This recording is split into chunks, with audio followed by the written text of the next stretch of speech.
تعرف، أنت عالم دين، تعرف الدين، تكلم. لا تعرف الدين، اسكت.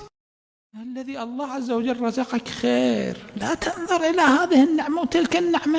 عندك نعمة، الذي تمكن أن يستفيد من النعم يتمكن من هذه النعمة التي هي عندك أن يرتقي إلى أعلى مدارج الجنة، والذي لا يتمكن أن يستفيد من هذه النعمة لا يتمكن أن يستفيد من نعمة أخرى. في مجال آخر أقحم نفسي، التكاليف تزيد، أبحث عن نعم ثانية، أنت هاي النعم ما عرفت قيمتها، يقحم الشخص. كثير هذا شائع جدا في المجال الديني، الشخص ينظر، يا أخي اصبر، دين الله عز وجل دماء أريقت في قضية، يقحم الشخص نفسه لا يعرف عن الدين شيئا، تتحمل مسؤولية دماء، تدافع عن شخص ربما تتحمل دماء يوم القيامة. يوم القيامة يأتي يرى في سجل أعماله مجموعة دماء، إلهي أنا ما قتلت أحدا، يقول نعم ولكن دافعت عن فلان مجرم. لماذا تقحم نفسك؟ تعرف، أنت عالم دين، تعرف الدين، تكلم. لا تعرف الدين، اسكت. خلاص، الحمد لله الذي وضع التكليف عنك، ماكو عليك تكليف.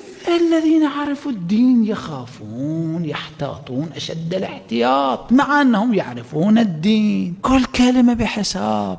رواية جدا جميلة، الله عز وجل ما أعطاك شيء، وضع تكليفه عنك، الحمد لله. الله عز وجل أعطاني نعمة، انشغل بنعمتك، أد واجبك أولا، نمي النعمة التي أعطيت ولا تنظر إلى نعم الآخرين الدنيوية. صار حصلت لك فرصة سهلة، شيء مريح بدون تعدي حدود الله، شيء سهل لا بأس، وإلا لا تذهب إليه.